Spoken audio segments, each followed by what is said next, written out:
জামাত ইসলাম কেন ক্ষমতায় আসতে পারে নাই এই ব্যাপারে ভয়ঙ্কর তথ্য ফাঁস করে দিলেন সেই ডক্টর ইউনূসের প্রেস সচিব শফিকুল আলম এবং বিশিষ্ট সাংবাদিক খালেদ মহিউদ্দিন। তারা যে তথ্যগুলো প্রকাশ করে দিলেন তাতে এখন স্পষ্ট যে বাংলাদেশে আসলেই বিএনপিকে ইচ্ছাকৃতভাবে এই অন্তর্বর্তীকালীন সরকারের উপদেষ্টারা মিলেমিশে এই বিএনপিকে ক্ষমতায় আনা হয়েছে এবং বাংলাদেশ জামাত ইসলাম যাতে বাংলাদেশে ক্ষমতায় আসতে না পারে তাদের বিরুদ্ধে সব ধরনের ষড়যন্ত্র করা হয়েছে।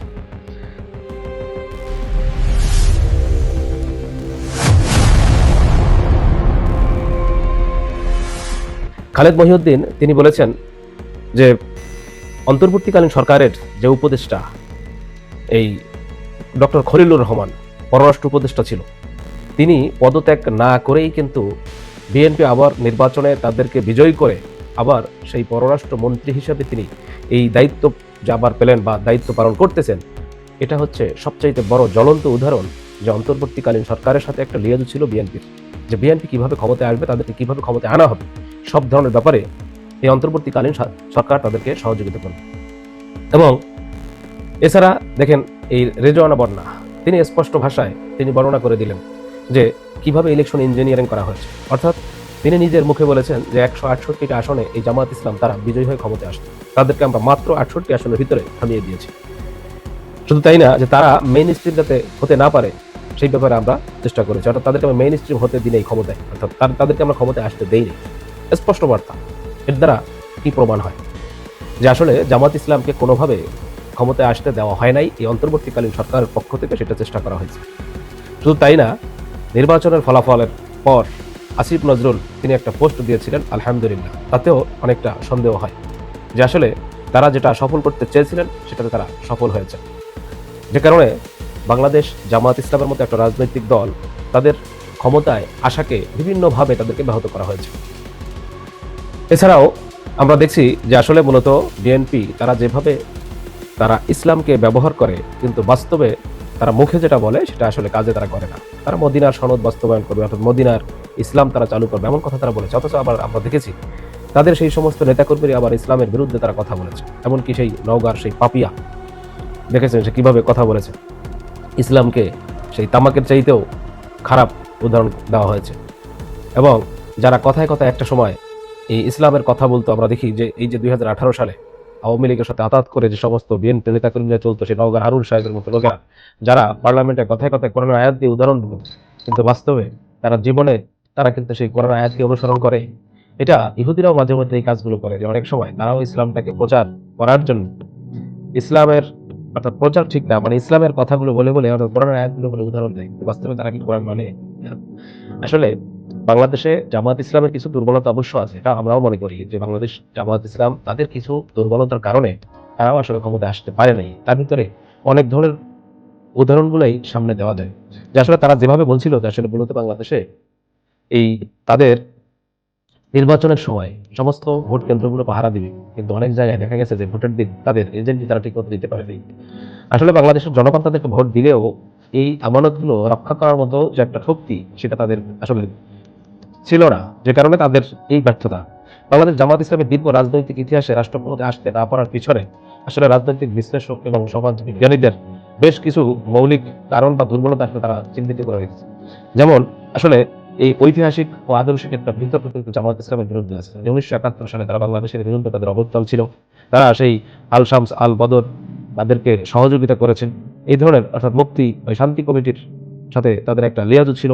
এটা কিন্তু এখন অনেকে এই উদাহরণগুলো বারবার টেনে নিয়ে আসতেছে।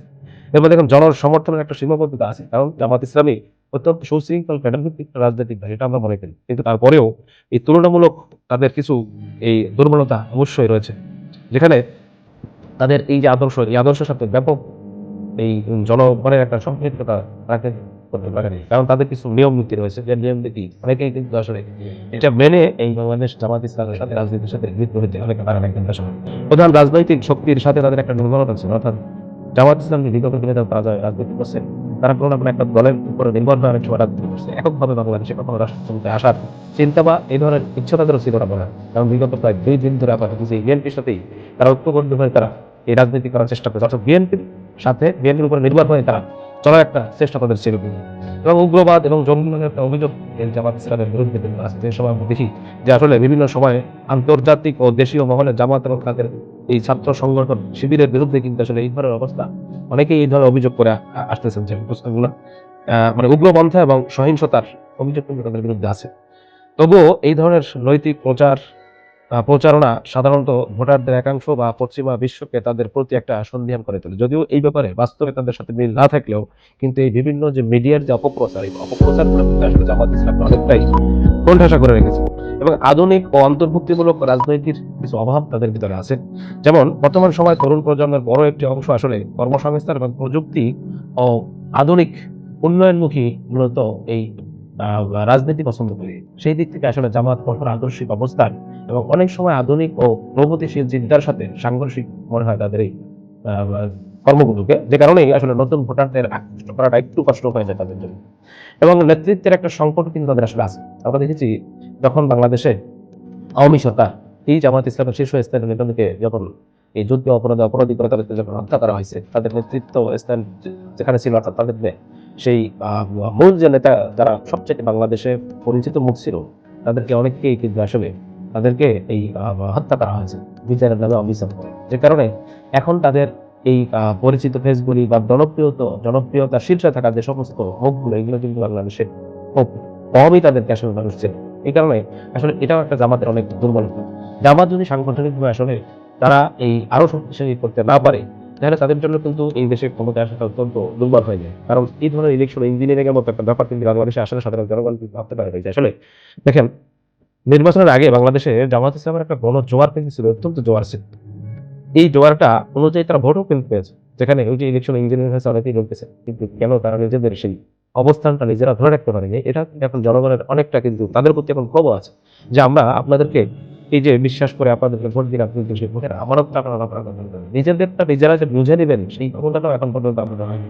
এটা আমরা মনে করি জামাতের অনেক দুর্বলতা কিন্তু আছে। শুধু তা না, এছাড়াও বাংলাদেশে এই মিডিয়া বলেন, প্রশাসন বলেন, এই দিক থেকে সহায়তা আমাদের অত্যন্ত দুর্বল।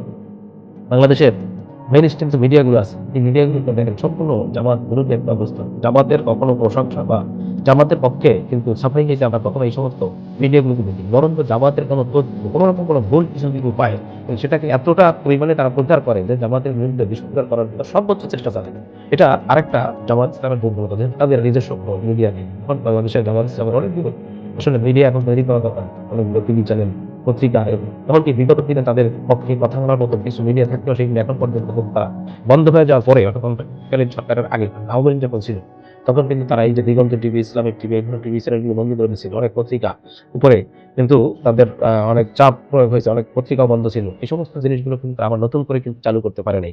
এটাও তাদের জন্য একটা দুর্বলতা। এছাড়া বাংলাদেশে কোনো প্রশাসন তাদের পক্ষে কিন্তু বাস্তবে কাজ করে এরকম অনেকটা মনে হয়। কারণ বাংলাদেশের নির্বাচনের এই আগ মুহূর্তে আমরা যে অবস্থাগুলো দেখেছি অন্তর্বর্তীকালীন সরকারের সময়, সারা বাংলাদেশে এই প্রশাসনিক দিক থেকে আমরা দেখলাম যে সবাই তারা বিএনপি করার একটা নির্ভরশীল। এর আরেকটা সবচেয়ে বড় কারণ, যদিও এটা একটু ভিন্ন কারণ, যে বাংলাদেশে যারা প্রশাসনিকভাবে যারা গুরুত্বপূর্ণ দায়িত্বে আছে, তারা আসলে বাংলাদেশের দুর্নীতির সাথেই তাদের সম্পৃক্ততা বেশি। যে কারণে তারা হয়তো বিশ্বাস করেন যে বাংলাদেশে জামাত ইসলাম আসলে একটা আদর্শ ভিত্তিক এবং তারা এই সৎ রাজনীতি করে। তারা বাংলাদেশের দুর্নীতিকে তারা না বলে, তারা নিজেরাও দুর্নীতি করে না এবং অন্যকেও দুর্নীতি করতে দিতে চায় না। কিন্তু কথা হচ্ছে যে বাংলাদেশের প্রশাসনের সাথে যারা জড়িত দেখা যাচ্ছে, তারা অধিকাংশই শতকরা 90%, 95, 98 এরকম লোকজন আছে যারা আসলে দুর্নীতির সাথেই তাদের সম্পর্ক। অর্থাৎ তারা যে পরিমাণে, কেউ 10,000 টাকা বেতন পেলে দেখা যায় সে মাসে ইনকাম করে 1 লক্ষ টাকা, কেউ 50,000 টাকা বেতন থাকলে হয়তো 50 লক্ষ টাকা ইনকাম করে, এরকম দুর্নীতি বাংলাদেশে। অতএব তারা মনে করে যে ইসলামপন্থী রাজনৈতিক দল জামাত ইসলামের মতো একটা আদর্শিক রাজনৈতিক দল ক্ষমতায় আসলে হয়তো আমরা এই দুর্নীতি করতে পারবো, আমরা এই ধরনের ভুল বাণিজ্য করতে পারবো। তারা নিজেরাও দুর্নীতি করে না, অন্যকেও দুর্নীতি দেবেন হয়তোবা। এই কারণে বাংলাদেশের প্রশাসন এই জামাত ইসলামের উপরে নির্ভরশীল হতে পারতেছে। এরকম অনেক নানাবিধ তাদের কারণ আছে আসলে তাদের দুর্বলতা। এখন আগামীতে তাদের এই সমস্ত দুর্বলতাগুলো কিন্তু তাদেরকে ওভারকাম করতে হবে। যদি বাংলাদেশে জামাত ইসলামের জনপ্রিয়তা থাকা সত্ত্বেও তারা ক্ষমতায় আসতে চায়, এটা মনে করতে পারে বিগত এই নির্বাচনে তাদের জনপ্রিয়তা থাকা সত্ত্বেও তারা ক্ষমতায় আসতে পারেনি। এই কারণে বলতেছি, জামাত ইসলামকে ক্ষমতায় আসতে হলে তাদের অন্য সাংগঠনিকভাবে চতুর্দিক থেকে তাদের একটা শক্তিশালী অবস্থান তৈরি করতে হবে, যে আগামীতে এরকম ইলেকশন ইঞ্জিনিয়ারিং বা অন্য কোনো কারণে তাদেরকে হারিয়ে দেওয়া হতে পারে। এটা সবসময় মাথায় রেখে তাদেরকে সেই ধরনের শক্তিশালী একটা অবস্থান তৈরি করতে হবে। দর্শক শ্রোতা, অগ্রিম ঈদের শুভেচ্ছা রইল সবার জন্য। কারণ আগামীকালকে অথবা আগামী পরশুদিন হয়তো বাংলাদেশ বাংলাদেশের পবিত্র ঈদুল ফিতর। সবাইকে ঈদের পবিত্র শুভেচ্ছা জানিয়ে আজকের আলোচনা এখানে শেষ করছি। আশা করি সবাই ভালো থাকবেন ইনশাআল্লাহ।